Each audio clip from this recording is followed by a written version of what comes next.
सभी का स्वागत है झलक लाइफस्टाइल ज्योतिष चैनल पर। पिछली बारी उसको कंटिन्यूस करते हुए मैं मेरी कहानी मेरी जुबानी, तो अब यहाँ मैं बहुत सारी चीज़ें आपको दिखाने वाली हूँ और बताने भी वाली हूँ कि एक पढ़ी लिखी डेयर डेविल सास ने अपनी बहू को रेयर क्यों कहा। जैसा कि रेयर आप जानते ही हैं कि इंग्लिश का शब्द है जिसका मतलब है अद्भुत या दुर्लभ, और ये जानते हुए कि बहू इतनी अच्छी है, इस डेयर डेविल सास ने, जो कि एक सौतेली सास है, उसने क्या क्या किया और शादी होते से ही ये सब शुरू हुआ। तो आपको यहाँ मैं कुछ चीज़ें बताने और दिखाने वाली हूँ। तो जैसे कि ये देखेंगे आप, ये है मेरी सास, सौतेली सास और सौतेली ननद, ठीक है। ये प्रेम पनेसर उर्फ प्रेम भोगल और ये हरितपाल। यहाँ आपने देखी मेरी फोटो, ये सास के साथ में रसोई में, तो आप देख सकते हैं। और यहाँ ये मेरी रिंग सेरेमनी की आप एक फ़ोटो देख रहे हैं। इसमें आप ध्यान से देखिए कि कान में जो मैंने टॉप्स पहना हुआ है, तो आप देखिए ब्लू कलर का है। और आपको हैरानी होगी यही जान करके कि ये पेयर ऑफ टॉप्स जो हैं मुझे मेरे एंगेजमेंट पे दिए गए थे, और इसी तरह का छोटा सा एक पेंडेंट था। तो आपको हैरानी होगी, तो मैंने शादी के बाद में उनको दे दी। मैंने कहा जी आप इसे ये संभाल के रख लें, गिर जाएंगे, बहुत छोटे छोटे हैं, मैं पहनती नहीं हूँ। तो कहने लगे कि नहीं, कभी कभी पहन लिया करो। तो दोस्तों, जब शादी के बाद जब हम हनीमून गए घूमने, तो वहाँ से जब वापस लौटे, फर्स्ट वीक ऑफ 21 फरवरी की मेरी शादी है, और उसके बाद हम फर्स्ट वीक ऑफ मार्च में हम दिल्ली पहुँचे गोवा से घूम करके, और मेरे पेरेंट्स फरीदाबाद में, तो हम घर गए। तो दोस्तों, मेरी माताजी ने देखा कि मेरे नाक कान हाथ में कोई भी चीज़ नहीं है, रिंग नहीं है, चूड़ियाँ नहीं है, कुछ भी नहीं है, जो मम्मी ने कंगन दिए थे वह भी नहीं, कोई ज्वेलरी नहीं है। तो उनको बहुत बुरा लगा, और उन्होंने पूछा कि क्या हुआ। मैंने कहा जी वो तो उन्होंने रख लिए और लॉकर में रखवा दिए। अगले ही दिन जो है 22 तारीख को रिसेप्शन हुआ, और 23 तारीख की सुबह जो है उन्होंने रुड़की यूनिवर्सिटी के, आज की तारीख में जो IIT रुड़की है, उसके SBI बैंक के लॉकर में सारे गहने रखवा दिए। कहा कि घर में रखना सेफ नहीं है, ऐसा है वैसा है, और वो जो है रखवा दी। तो मेरी मम्मी को बहुत बुरा लगा, तो कहने लगी कि अनायास ही उनके मुंह से निकल गया कि इतना तो सौतेलियां सस्सा कर दिया होंगी। उनके मुंह से निकला कि ये क्या कोई सौतेली सास है क्या, कि ऐसी जो है सौतेली सासें करती है कि नई नवेली दुल्हन को जो है बिना किसी गहने के जो है इस तरह से कर दिया। तो उनको बहुत बुरा लगा। तो उन्होंने जो मेरे पहले के ही टॉप्स पड़े हुए थे शादी से पहले के, तो बोले कि अब ये पहनने नहीं है, क्योंकि ये शादी से पहले के पहने हुए हैं तुम्हारे, तो इन्हीं को जो है बेच करके उन्होंने और थोड़े से बड़े टॉप्स जो है मुझे ले दिए। कहा कि नहीं ये पहनो, और ऐसे नंगे हाथ में ये शादीशुदा लड़की अच्छी नहीं लगती, शोभा नहीं देता। तो उन्होंने मुझे वो दिलवा दिए वहाँ पे, और कहा कि कुंवारपन की चीज़ें नहीं पहनते, तो इसलिए जो पहले शादी से पहले पहने हुए थे वो टॉप्स उन्होंने बेच करके और उसमें और एक्स्ट्रा पैसे डाल करके मुझे लेके दिए। तो दोस्तों, ये कहानी, और ये जो टॉप्स मैं आपको दिखा रही हूँ और पेंडेंट, ये आपको हैरानी होगी जान करके कि कितने के बिके। ये बिके 636 रुपये के, 600 रुपये की। और एक छोटे छोटे टॉप्स, जैसे कि एक बिल्कुल हल्की सी नाक में कोका पहना जाता है, वैसे टॉप्स जो है वो बुआ सास ने दिए थे। वो जो वेट था वो था 200 मिलीग्राम। तो दोस्तों, आप सोच सकते हैं कि कैसे गहने मुझे शादी में मिले। वो 200 मिलीग्राम थे, और ये जो टॉप्स और एक पेंडेंट, ये सारी चीज़ें 5 आइटम बेच करके जो कि 900 कुछ रुपए के बिके थे दोस्तों, ठीक है। तो ये तो गहनों का हाल देखिए। और आइए आपको यहाँ पे मैं कुछ कपड़े दिखाने वाली हूँ। लकीली, हालांकि अब ये अच्छी स्टेज में तो नहीं है, लेकिन मेरे पास रखे हुए हैं, तो इससे आपको आइडिया होगा कि मेरे साथ आगे आगे क्या क्या हुआ होगा। शादी होते ही दोस्तों, आप ये देख सकते हैं, ये प्योर कॉटन है, खादी का, जो खादी का रहता है। तो 21-22 तारीख को शादी हुई, और उसके बाद हम जैसे घूम घाम के हनीमून से आते हैं, तो उन्होंने मुझे ये दिया। हल्की हल्की सर्दी थी, तो कहने लगी कि ये सूट सिलवा लेना। दोस्तों बताइए, नई नवेली दुल्हन को क्या ये खादी का कोई सूट देता है, कॉटन का? बताइए, ये उन्होंने दिया। तो आपको क्या लगता है कि मैंने बनवाया होगा? मैंने बिल्कुल भी नहीं बनवाया। अब आइए दूसरी, ये एक साड़ी देती है, ये आप देख सकते हैं, प्लेन धोती कॉटन की, और इसके नीचे ये रेड बॉर्डर है, और जो ऐसे ही ये बॉर्डर में जो पल्लू में इस तरह की लाइनें थी। ये सेकंड एक जो है वो मुझे धोती देती है। तो जब मैं एक बार गई 2-3 महीने शादी के बाद में, तो मैंने उनको ये दिखाई, घर में ले गई थी मैं, तो मम्मी ने कहा ये क्या, नई नवेली दुल्हन को ऐसे साड़ी देते हैं, ऐसे कपड़े देते हैं? तो मम्मी के मुँह से निकला कि तेरी सास में जरा चर्ज नहीं है, कि भाई जरा भी मान सम्मान रिश्ते कुनबे का उसको तमीज नहीं है कि नई नवेली दुल्हन को कैसे कपड़े दिए जाते हैं। ये कॉटन की धोती, वो भी प्योर सफ़ेद, ये क्यों दी गई? दोस्तों आप सोचिए, मैं बाद में बताऊंगी आपको इसकी एस्ट्रोलॉजी। और ये देखिए, एक ये पुरानी साड़ी थी कोई, उसको कलर करवा के उन्होंने मुझे दे दी और कहा कि इसे दुपट्टे की तरह यूज कर लिया करना। आप देख सकते हैं इसको, ठीक है। अब एक और देखिए, एक और साड़ी मुझे उन्होंने दी, ये आरकंडी की साड़ी जिसपे कि ये एप्लिक वर्क है, पैच वर्क है। ये भी आप देखें तो ये वाइट कलर की है, और इसके ऊपर जो है हल्के हल्के काले काले अजीब से डॉट्स भी थे दोस्तों, जैसे कि कुछ कलर लगा हुआ है, बीच बीच में छींटे डले हुए हैं, ऐसा कुछ था। तो ये भी मैंने संभाल के रखी रही।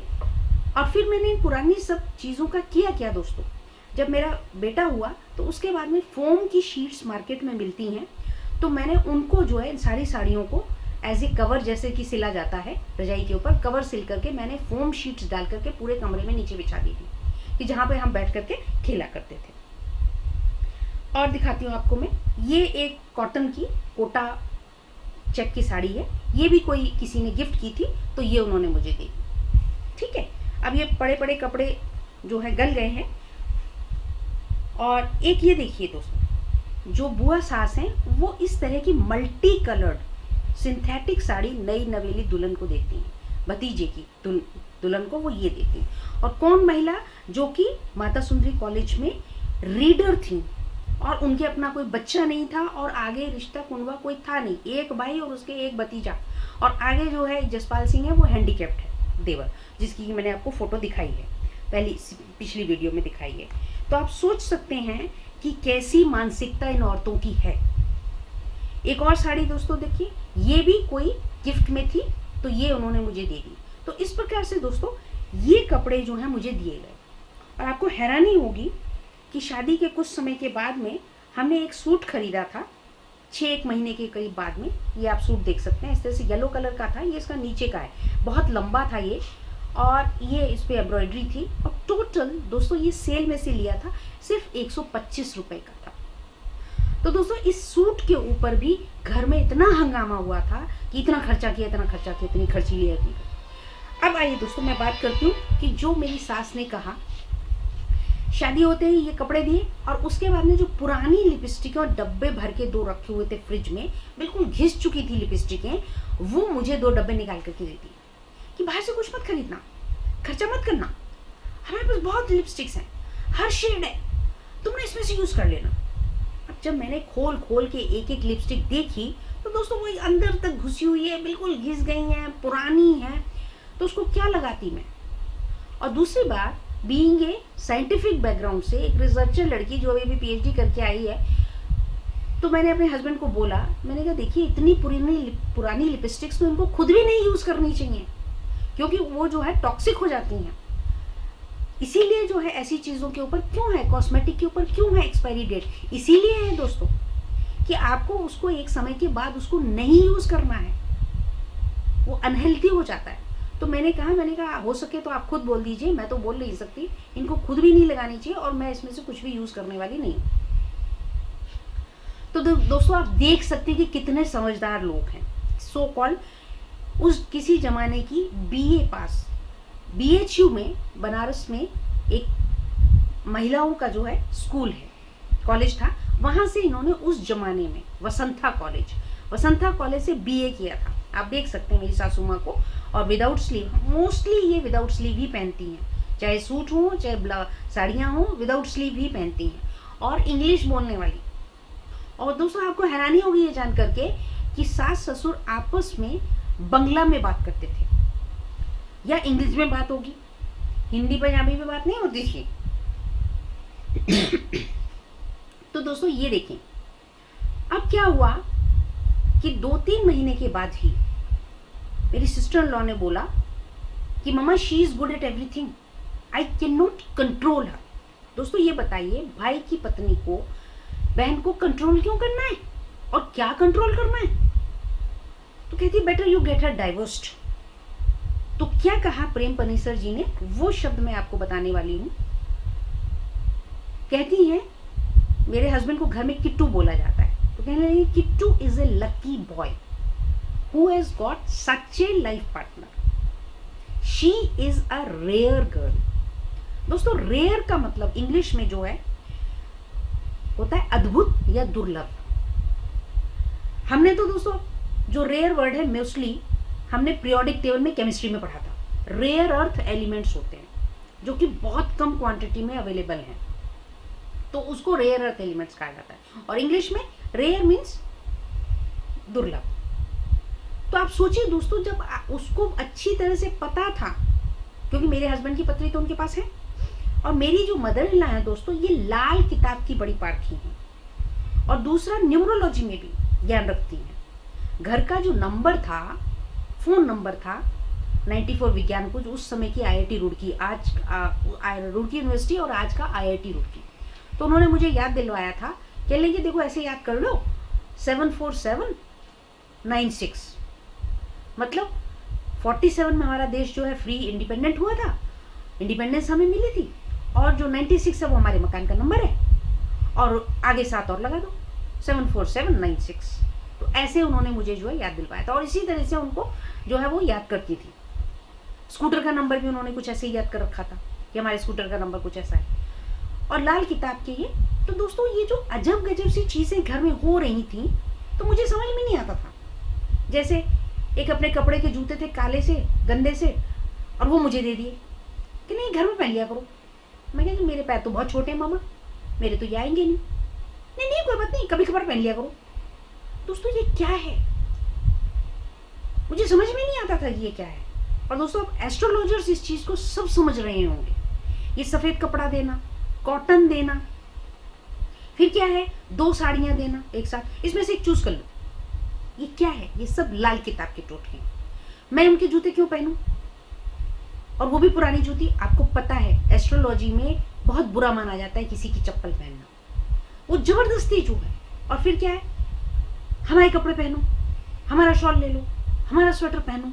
अरे भाई क्यों, जब मेरे पास हर चीज का मैचिंग है, हर चीज, शॉल, स्वेटर, सूट, हर चीज, इवन चप्पल तक भी दोस्तों, तरह तरह के जूते, शूज, बैलीज, चप्पल्स मैंने अपने ड्रेसेस के हिसाब से मैचिंग करके लिए हुए थे, because I was research scholar, मेरे पास पैसे थे। तो हम लोग, बच्चे लोग जो है शॉपिंग करते रहते थे, लड़कियां जो है हॉस्टल में, हमने अपना शॉपिंग कर रखी थी। बैग्स तक दोस्तों मेरे जो है बड़े मैचिंग थे।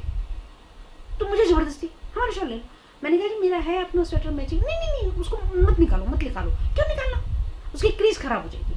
अरे दोस्तों तो है किस लिए, नई दुल्हन है तो नए कपड़े पहनूंगी, मैं अपने मायके से लाई हूँ तो मैं अपने कपड़े पहनूंगी ना। दोस्तों आज का चंद्र ग्रहण का दिन है, और ये मुझे बहुत ऑट लगा। आज के दिन ये जो सासू माँ रूपी जो चंद्र का जो ग्रहण मेरी जिंदगी में लगा हुआ था, मैं आज इसे धो डालूंगा और मैं आपको सब बताने वाली हूँ। तो दोस्तों इस तरह की है। फिर क्या है, काम में लगा दो, ज्यादा से ज्यादा काम करवाओ। मुझे दोस्तों वॉशिंग मशीन में कपड़े धोना अलाउ नहीं था।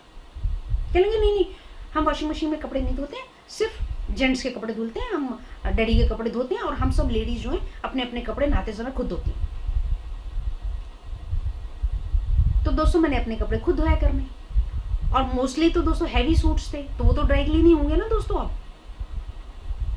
तो ऐसी मतलब शुरू से ही ये शुरुआत हो गई, और ये हुआ कि अब तुम आ गई हो, अब तुम अपने हस्बैंड कपड़े तुम धोया करो। तो दोस्तों सोचो उस जमाने में, मतलब जीन्स वगैरह मोटे कपड़े वो भी मैं धोती थी। और मैंने अपने हस्बैंड से कहा, मैंने कहा कि ये पहले कैसे आपके कपड़े धुलते थे? कहने यार वो धो भी आता था, धो जाता था, ले आता, मैं तो पता नहीं, मेरे से तो पैसे ले लेते थे, भाई इतने पैसे धो भी के इसके ये, तो मुझे तो पता नहीं। तो दोस्तों अब मैं अपने कपड़े और अपने हस्बैंड के कपड़े मैं खुद धो रही हूँ, मुझे वॉशिंग मशीन अलाउ नहीं थी यूज करना। फिर एक खुराफा था और दोस्तों, हमारे बेड के नीचे, और हमें डबल बेड नहीं दिया गया, एक बेड ऊंचा एक बेड नीचा, अलग अलग एक बेड के पीछे जो है वो पायदान है, एक में नहीं है, ऐसा बेड दिया नए नवेले कपल को। उसके बाद में दोस्तों एक लकड़ी का एक्सटेंशन बोर्ड छोटा सा, और उसमें एक कैसेट लगा करके और एक तार जा रही थी। तो दोस्तों 1 महीना 1.5 महीना करीब हो गया, तो मुझे लगा कि बड़ा अजीब कि ये कमरे में से ये तार बाथरूम के थ्रू कहाँ जा रही है। तो मैंने देखा कि वो स्टोर में कहीं पे प्लग लगा हुआ था, तो मैंने उसको हटाया वहां से और निकाल के रखा, और मैंने फिर अपने हस्बैंड को दिखाया। मैंने कहा देखिए ये क्या है, ये इसमें प्लग लगे हुए हैं, ऑन ऑफ होता है, ये क्या है क्या नहीं है। तो जब उन्होंने खोल के देखा तो उसमें जो है वो कैसेट टिक लगी हुई थी। तो उन्होंने उसको खींच खींच के जो है उसको फाड़ा, तोड़ा।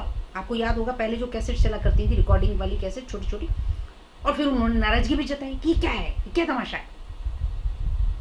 तो आपको हैरानी होगी सुन करके कि सासू माँ का बोलने का तरीका क्या था। क्या कहती हैं? कहती है अरे वो टंकी में पानी भरते हैं ना ऊपर, तो उसके लिए हमने लगा रखा है, ये तो उसका है, उसकी रिकॉर्डिंग के लिए बेटे के बेड के नीचे क्या है। बदतमीजी, दबंगाई। फिर एक और बात कहती है कि अपना कमरे का दरवाजा खुला करके सो, हमें बहू के कमरे में आना होता है। तो हस्बैंड ने कहा कि अरे यार क्या मतलब है, जब मैं रात को यहाँ सो रहा हूँ तो मैं क्यों खोल के सोऊंगा दरवाजा, हमें बाथरूम यूज करना होता है। तो उन्होंने कहा ठीक है, उधर से आइए, बाथरूम यूज करिए और जाइए, जैसे मैं यूज करता हूँ।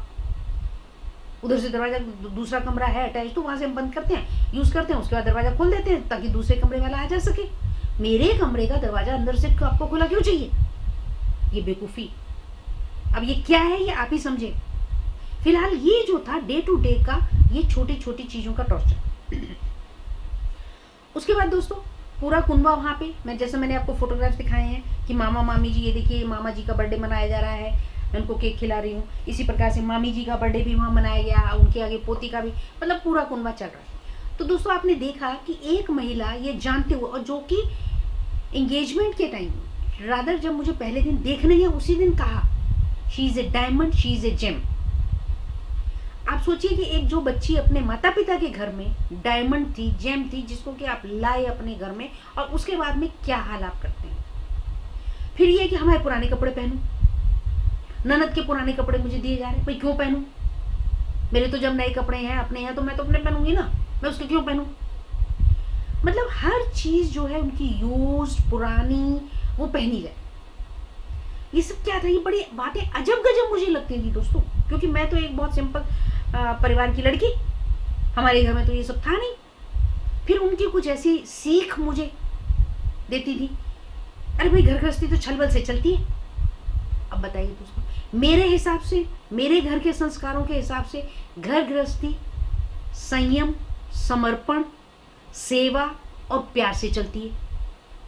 ये मेरे घर की सीख है। दूसरा उनका ये कहना, God looks after themself, God looks after those, God helps those who helps themselves. ये उनका कहना है कि मतलब भैया चतुराई चला के खेलो और अपना फायदा करो तो भगवान भी उनकी मदद कर देता है। लेकिन मेरी ऐसी सीख नहीं है दोस्तों, मेरी सीख है God takes care of them, God bless them who loves. एक बड़ा ही अच्छा जो है भगत रविदास जी का एक शब्द है, जिन प्रेम कियो तिम पायो। उसमें रविदास जी कहते हैं, प्रभु जी हम प्रेम बंधन तुम बांधे, तुम अपने छूटन का जतन करो। वो परमात्मा को कहते हैं, परमपिता परमेश्वर को कहते हैं कि प्रभु जी हमने अपने प्रेम में आपको बांधा है, हम तो आपका नाम लेते लेते जपते जपते तर जाएंगे, आप कैसे हमसे छूटोगे, आप अपना जतन करो। तो दोस्तों मेरे संस्कार ऐसे हैं कि परमात्मा से प्यार करो, उसकी खुशियां, उसकी प्रेयर करो, तो आपके लिए अपने आप खुशियां होंगी, वो ब्लेस करेगा। ये मेरी सीख है। फिर वो कहती है everything is fair in love and war, everything is fair in love and war. दोस्तों अब शादी के 26 साल बाद मैंने इस बात को सिद्ध कर दिया है कि लव एंड वॉर दोनों ही किससे लड़े जाते हैं? हौसले से। मैंने 26 साल हौसले से बिता दिए। दोस्तों मेरा मानना ऐसा है कि चाहे वॉर हो चाहे प्यार हो, ये जीते जाते हैं हौसलों के दम पर। तो मेरा ये कहना है, हाथ बांधे क्यों खड़े हो हादसों के सामने, हादसे भी हाथ जोड़ते हैं हौसलों के सामने। दोस्तों, मैंने अपनी डेयरिंग, अपने हौसले से, अपनी हिम्मत से अपनी गृहस्थी बसाई। मैंने 26 साल आज मेरी जिंदगी के हो गए शादी के, और मैं आज चंद्रग्रहण का ये मौका है, और ये जो सास रूपी, जो सास भी माँ का रूप होती है, चंद्रमा का रूप होती है, ये जो ग्रहण था शादी होने के बाद मेरे मन पर लगा, उसको मैंने आज पूरी तरह से धो दिया है। मैंने एक कोटेशन पढ़ी, किसी ने लिखा था बड़ा अच्छा फेसबुक पर, कि if you want to live with ease remove all the negative people around you. तो दोस्तों, ये लोग इतने नेगेटिव हैं, आपने देखा कि किस तरह की हरकतें हैं पहले दिन से, जो है कितनी जेलसी है, कितना द्वेष बैर भरा हुआ है इन लोगों की मानसिकता में, और कितनी दबंगाई है कि इसको बस अच्छे ग्रह हैं, इसके मजबूत हैं, तो इसको बस मिट्टी में मिला दो। दोस्तों, एक बात याद रखिए, डायमंड के ऊपर आप जितना मर्जी कचरा डालिए, हीरा हीरा ही है। एक बारिश आएगी, धुल जाएगी, हीरा फिर चमकेगा। अगर आप ये सोचते हैं कि हीरे के ऊपर आपने मिट्टी डाल दी, कचरा डाल दिया, थू थू कर दिया, तो वो गंदा हो गया या उसकी चमक खत्म हो गई, कतई नहीं। चमक खत्म हो ही नहीं सकती, डायमंड चीज ही ऐसी है। तो अब जब उन्होंने रेयर कहा, तो दोस्तों आप खुद देख रहे होंगे कि मेरी वीडियो में यूट्यूब चैनल पे आप देख रहे होंगे कि इतनी वैरायटी की, इतनी वर्सेटैलिटी की वीडियोस मेरी यूट्यूब चैनल पे हैं, जो आपको किसी भी और चैनल में देखने को नहीं मिली होंगी। हर वक्त मैं कुछ नया लेकर के आती हूँ। मुझे एम्ब्रॉयडरी का शौक है, मुझे क्रिएटिविटी का शौक है, मुझे स्नैक्स का शौक है, कुकिंग करने का शौक है, मुझे ड्रेस डिजाइनिंग का शौक है, मुझे एम्ब्रॉयडरी का शौक है, हर तरह की चीज। और साइंटिफिक स्किल भी देखिए, मैंने पीएचडी किया, पीजी डिप्लोमा किया, और उसके बाद और बहुत कुछ, और अभी मैं लॉ भी कर रही हूँ, परस्यू कर रही हूँ। तो आप सोच सकते हैं। तो दोस्तों, अब ये देखिए इनकी हालत। अब ये क्या करती हैं, ये जो सो कॉल्ड आप देख रहे हैं, ये मेरे देवर हैं, हैंडीकैप्ड है, और शादी कर लेते हैं, और आगे क्या क्या होता है, मतलब सब कुछ कर लेते हैं, ये अपनी बीवी से करवा लेते हैं सब कुछ, नाजायज सब राम कहानी करते हैं। और उसके बाद में क्या करते हैं, NHRC, national human rights commission, वहां पर कभी मेरी सास चिट्ठी डाल देती है, एप्लीकेशन डाल देती है, कभी इस देवर से डलवा देती हैं नेशनल ह्यूमन राइट्स कमीशन में। किस लिए? हमारे खिलाफ। जब मैं वहां गई आरटीआई में, मैंने डाला कि मैं देखूं कि क्या किया मेरे पति ने, तो क्यों 1991 में उसने हमारे बेटे के साथ में उसने मारपिटाई करी थी, पता नहीं क्या राम कहानी। 1991 में तो मेरी शादी भी नहीं हुई थी। तो मैंने आरटीआई डाला, मैंने कहा एनएचआरसी से कि ये एप्लीकेशन मुझे दें, मुझे पता चले कि क्या डाला है मेरे पति के खिलाफ। तो दोस्तों, इनकी दबंगाई और इनके कॉन्टैक्ट्स देखिए कि वो वहां पे कंप्यूटर में से पूरी तरह से उस एप्लीकेशन को ये रिमूव करवा देते हैं, और मुझे फिर एनएचआरसी की तरफ से आ जाता है कि साहब वो आपका जो है दैट एप्लीकेशन, उसकी जसपाल सिंह और प्रेम पनेसर की जो थी, वो it has been dismissed in alimony, और जो है बात खत्म हो गई। और वो जो हमारा डेटा रिमूव हो गया था, हमें करना था, इसलिए हमने वो रिमूव कर दिया, वो एप्लीकेशन आपको नहीं मिल सकती। ये हाल है, देखिए दोस्तों। तो आप सोच सकते हैं दबंगाई और इनके कॉन्टेक्ट। अब आगे आप देख सकते हैं, मुझे, मैं हॉस्पिटल में हूँ, बेबी हुआ, एडमिट हूँ, और उसके बाद में उस हालत में ही आप सोच सकते हैं, पहले तो 10 दिन के बाद ये आते हैं। रुड़की से दोस्तों सहारनपुर कितनी दूर है, कुछ भी डिस्टेंस नहीं है। हम मैसेज पे मैसेज दे रहे हैं कि बेबी हो गया है, एडमिट है, यहाँ पे आते नहीं है देखने के लिए। पहले सास जो है कहाँ चली जाती है, वो चली जाती है गाजियाबाद, और वहाँ मेरी ननद को बुलाती हैं दिल्ली से, वहाँ खिचड़ी पकाई जाती है। वो अपनी ससुराल से आती है गाजियाबाद में। गाजियाबाद में कहाँ? अविनाश भारद्वाज के घर पे। और वहाँ खिचड़ी पकती है तीनों महिलाओं में कि बहू के तो बेटा हो गया, अब क्या करें, अब उसको अपने ससुराल में क्या कहना है, कैसे करनी है, क्या राम कहानी आगे चलानी है, वो सब डिसाइड होता है। रात को 1:30 बजे ये जो लड़की है ननद मेरी, वो लेडी डॉक्टर को फोन करती है रात को 1:30 बजे कि ऐसे ऐसे कमलजीत सिंह है, उनके बेटा हुआ है, आप उनसे मेरी बात करवा दें। डॉक्टर साहब, ये क्या है दोस्तों, ये क्या है? रात को 1:30 बजे वो डॉक्टर साहब जो हैं 2-3 सिजेरियन करके सोने ही गई थी, उस टाइम वो फ़ोन बजा और उनको गुस्सा आया और अर्ली इन द मॉर्निंग जब वो आई राउंड लगाने तो मुझसे पूछने लगी ये बबली कौन है। तो मुझे बड़ा अजीब लगा कि एकदम से उन्होंने मुझसे पूछा। मैंने कहा जी मेरी ननद है, और फिर वो चुप हो गई, कुछ नहीं बोली। तो बाद में जब नर्स दोबारा आई तो मैंने उनसे पूछा, मैंने क्या बात हो गई, डॉक्टर साहब बड़े नाराज लग रहे थे। कहने लगे ये हुआ, रात को फ़ोन कर रही थी, कह रही थी ऐसे ऐसे वो पेशेंट है कि एडमिट है कि नहीं। दोस्तों ये क्या है, क्या है ये? मूर्खता, खबरीगिरी, दबंगाई, नीच हरकत। और कैसे उसके ससुराल वाले, कैसा उसका हस्बैंड, उसे देखा नहीं कि भाई रात को तू कहाँ फोन कर रही है, क्यों फोन कर रही है। ये हाल आप देख रहे हैं, इसे कहते हैं डोमेस्टिक वायलेंस। दूर रहते हुए भी ये बेकार की बातें हैं कि साहब दूर रह रहे हैं तो आदमी डोमेस्टिक वायलेंस नहीं, दूर से भी होता है, रिमोट कंट्रोल से भी डोमेस्टिक वायलेंस होता है। दोस्तों मैं ये अपनी पूरी कहानी मैं जो एकता कपूर जी को भेजने वाली हूँ और राज बब्बर जी की पत्नी नादिरा बब्बर जी को मैं भेजने वाली हूँ, वो भी प्रोड्यूसर हैं, कि इस पे एक सीरियल बनाया जाना चाहिए कि क्या क्या हुआ हमारे साथ में, कैसे कैसे हुआ, एक अच्छा खासा सीरियल बन जाएगा। और बहुत कुछ है बताने को। तो दोस्तों अब ये जो मैं आपको बता रही हूँ, मैं हॉस्पिटल में एडमिट हूँ और वहाँ पर जो है 12-15 दिन के बाद आते हैं सास ससुर, और वहाँ पे आकर के पहले सबसे पहले वो खर्चा लेना शुरू करते हैं कि क्या हो गया, क्या हालत है, कितना खर्चा हो रहा है, कमरे का कितना खर्चा है, ये है वो है, पूरा हिसाब किताब नर्सों से लिया जाता है। और एक दिन रह करके अगले दिन मेरी सासू माँ चली जाती है और वहां पे मेरे हस्बैंड से लड़ाई भी करती है कि बच्चे को यहाँ से लेके चलो, रुड़की लेके चलो। तो उन्होंने कहा जी रुड़की में कौन सा अच्छा चाइल्ड हॉस्पिटल है, कौन सा अच्छा नर्सिंग होम है। ये हाल है दोस्तों, देखिए। और चली जाती, कहाँ चली जाती है कि साहब वो तो प्रोफेसर पनेसर को जो है लोंगोवाल में एक लेक्चर देना है। दोस्तों पोता बहू बेटा हॉस्पिटल में नर्सिंग होम में टंगे हुए हैं और उनको एक लेक्चर देने जाना है जिसके कि उनको 1000 रुपये मिलेंगे एज ए रिटायर्ड जो है speaker, retired professor of IIT Roorkee. और वो भी साथ में गई हैं, किस लिए गई हैं, सासू माँ को क्यों जाना है, अरे बैठो बहू की सेवा करो, पोते की सेवा करो। अब दोस्तों अब आज की तारीख में अगर कोई मुझे ये कहेगा कि जी वो कोर्ट का वो आ गया है कि बहुओं को जो है सास ससुर की सेवा करने के लिए, दोस्तों क्या सेवा करूंगी मैं। जिस वक्त बेटे को जरूरत थी एक माँ की, जिस वक्त बहू को जरूरत थी सासू माँ की, तब वो कहाँ थी। तो ये कानून जो है ना दोस्तों, इसीलिए मैं वकालत कर रही हूँ, ये कानून जो है ना अंधे बन जाते हैं, इसीलिए अंधा कानून कहा जाता है। देश का कानून ही है ही अंधा। अब आइए,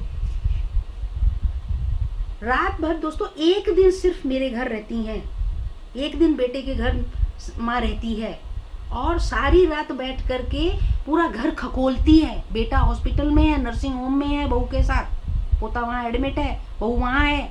एक रात सिर्फ रहती हैं और संबंधन साथ में है, मेरी मम्मी भी साथ में है। सारा रात बैठ करके पूरे घर में जो डब्बे हैं, क्रॉकरी के डब्बे, उनको खकोलती हैं। मैं पूरे देश की बहुओं से पूछना चाहती हूँ, क्या आप लोगों की सासों ने ये करा है? आपके घर आके वो ऐसे काम करती हैं? और मेरी माताजी ने कहा कि जी क्या हो गया, क्या ढूंढ रही हैं आप? तो कहती है नहीं नहीं मुझे नींद नहीं आ रही, चूहा है। बताइए, ये हाल है। कागज देखे जा रहे हैं। और उसी समय में दोस्तों वो चाबी का गुच्छा, जो कि मेरे चंडीगढ़ वाले फ्लैट का गुच्छा था, वो चाबियां लेकर के अगले दिन सुबह ही सुबह नदारत। और उस पर भी मेरी माताजी का एक पेटीकोट था वाइट रंग का, कॉटन का, वो उसे ले जाती हैं साथ में। आप देखिए ये क्या है, ये एक टोटका है, वशीकरण करना। सफेद कपड़ा, मन, चंद्रमा चमकता हुआ ले जाती हैं और उसको अपने घर छोड़े आती हैं, रुड़की छोड़ आती हैं। और अगले दिन आती हैं तो फिर अपनी अटैची लेने आ जाती हैं। वो मेरी अटैची रखी हुई है, मैं तो मम्मी ने कहा जी वो मेरा पेटीकोट। कहने कौन सा पेटीकोट? और खुद पहन के आ गई मेरी माताजी का पेटीकोट। बताइए, साड़ी उठा के दिखाती है, अच्छा ये वाला। बताइए, ऐसी महिला है ये, पढ़ी लिखी, अंग्रेजी बोलने वाली, विदाउट स्लीप पहनने वाली, अपने आप को हाई फाई जताने वाली ऐसी महिला जो अपनी संबंधन का पेटीकोट ले गई और फिर बेशर्मी से साड़ी उठा के दिखा रही है कि ये वाला है। इसको अकल नहीं है, वैसे तो बड़ी पढ़ी लिखी है, उसको पता नहीं कि ये तो किसका पेटीकोट पहन रही है, क्या कर रही है, क्यों ले गई थी उठा के। ये सब टोट के। और क्या हुआ दोस्तों, पुरानी साड़ियां, कॉटन धोतियां भर करके पोटली बना करके ले आते हैं कार में धर करके। क्या कि बच्चे के लिए पोतड़े बना देना। तो जो हमारी मकान मालकिन थी उनको बड़ा गुस्सा आया, कहने लगी माता जी तो सीधी हैं, कहने लगी मैं तो होती तो तुरंत वो उठा के धर देती गाड़ी में, वापस के ले जाओ, तू ही बना लियो अपने घर में जाके अपने पोते के लिए। वो सारे कपड़े, साड़ियाँ, धोतियाँ दोस्तों, वो मेरी माता जी ने, जो मांगने वाला कोई आ गया, जवादारनी आ गई, कोई आ गया, वो दे करके उठवाई। ये है दोस्तों हकीकत पढ़े लिखे परिवार की। महिला सासू माँ किस तरह से बिहेव करती हैं और क्या कर रही हैं। और एक दोस्तों, एक और इनका जो है बड़ा ही फ्रेज है इनकी कि men are meant to be emotionally fooled. मतलब पुरुष जो हैं वो इमोशनल मूर्ख बनने के लिए ही होते हैं और उन्हें मूर्ख बनाने जाने में कोई हर्ज नहीं। दोस्तों ये इनकी सोच है, इनकी सोच है घर गृहस्थी छलबल से चलती है, लेकिन मेरी सोच ऐसी नहीं है। मेरी सोच है घर गृहस्थी पारदर्शिता, विश्वास, प्यार, सद्बुद्धि से चलती है और वहाँ पे छलबल की कोई ज़रूरत ही नहीं है। और बाकी जो है रिश्ते हमारे पिता, भाई, मामा, पुत्र, पति, इन सभी रिश्तों को दोस्तों प्यार, दुलार, मान, मर्यादा, सम्मान से जो है इनको टैकल किया जाना चाहिए, सद्बुद्धि से, न कि द्वेष भय या इनको इमोशनल मूर्ख बना करके। अगर वो अपने बच्चों के लिए माता पिता जो है प्यार रखते हैं, जैसा कि गुरबाणी में आता है कि पिता और पुराण ये बहुत ही पवित्र होते हैं। तो दोस्तों ये क्या बात हुई कि men are meant to be emotional food. मतलब ये अजब गजब से आपने देखे कि मैंने उनकी जो पेट 5-7 फ्रेजेस हैं वो मैंने आपको बताई। अब आइए देखिए, यहाँ पे मैं आपको एक फोटो दिखाने वाली हूँ। इसमें आप देख सकते हैं कि वो जो हैं इतना मुंह बना करके बैठी हुई हैं, किस लिए?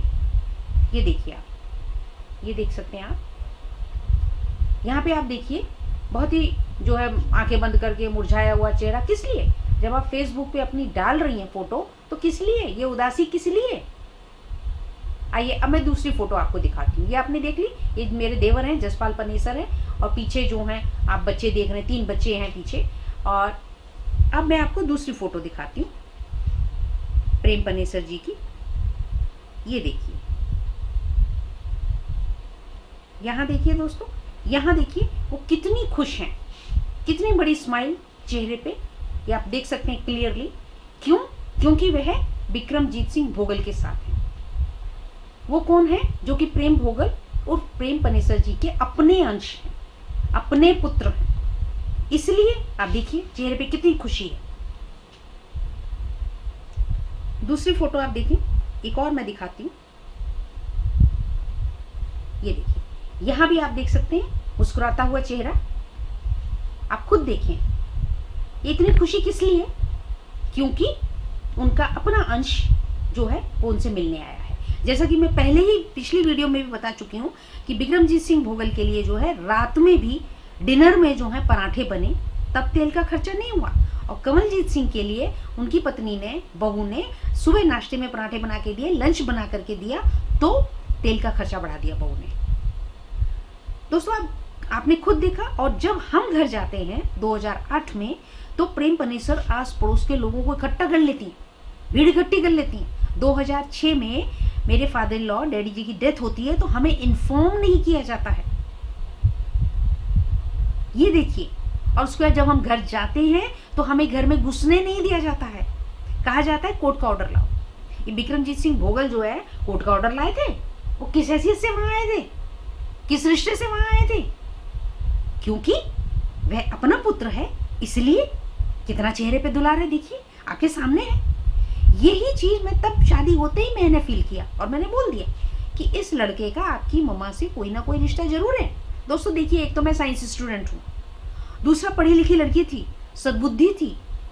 तो मैंने जो देखा, मैंने समझा, मैंने बोल दिया। और देखिए ये बात सच है। और मैं चैलेंज करती हूँ आज की तारीख में, डीएनए टेस्ट करा दिया जाए तो प्रेम पनेसर जी का इनसे जो डीएनए मैच करेगा और कमलजीत सिंह से डीएनए मैच नहीं करेगा। इसलिए जो है कमलजीत सिंह के खिलाफ जो है षड्यंत्र करे जा रहे हैं तरह तरह के। उनको घर में नहीं घुसने दिया जाएगा, तो आस पड़ोस के लोगों को बुला लेती हैं और उनके ही जैसे 2-4 फालतू के लोग आ जाते हैं। एक प्रोफेसर ओडी थापर, वो चले आते हैं, और अड़ोसी पड़ोसी जो हैं, कुछ कर्नल साहब हैं, कोई और है, सब चले आते हैं 1:30 बजे दिन में, भीड़ इकट्ठी कर लेते हैं। तुम कौन हो, हम तुम्हें घर में नहीं घुसने देंगे। अरे तुम कौन होते हो? और वो कर्नल साहब बोलते हैं पुलिस को बुलाओ। मैंने कहा हाँ अंकल जी जल्दी करिए, जल्दी बुलाइए। जब मैंने ये कहा तब वो मेरा चेहरा देखने लगे कि अरे बहू क्या कह रही है। मैंने कहा ये मेरे पति की ज़मीन है जिस पे आप खड़े हो, ये मेरा घर है। मैंने कहा ये देखो कागज, ये पेपर देखो सरकारी, और ये फोटोग्राफ्स देखो, ये मैंने बनवाया है शादी के बाद में खड़े होकर के धूप में ईंटों को पानी दे दे करके। वो फोटोग्राफ्स भी दोस्तों आपको देखने को मिलेंगी एक वीडियो में। तब उनको लगा कि अरे ये तो बेवजह ही हमको भड़काया जा रहा था, तो धीरे धीरे सब निकल लिए। और ओडी थापर साहब की जो लड़की हैं वंदना भल्ला थापर, वो तो और भी दबंग हैं दोस्तों। रुड़की यूनिवर्सिटी के एलिमनी, केमिस्ट्री के एलिमनी स्टूडेंट्स की मीटिंग होती है दिल्ली में, लाजपत नगर में। सब लोग गैदरिंग होती है, सब आते हैं अपने भी बच्चों के साथ में। और दूसरा जो है इंडियन हैबिटेट सेंटर में की जाती है, वहाँ सब इकट्ठे होते हैं। ये वंदना थापर भल्ला, जो कि भल्ला परिवार में शादी हुई है, प्रोफेसर ओडी थापर की बेटी है, जो कि फिजिक्स में एमफिल थी किसी जमाने में रुड़की यूनिवर्सिटी से।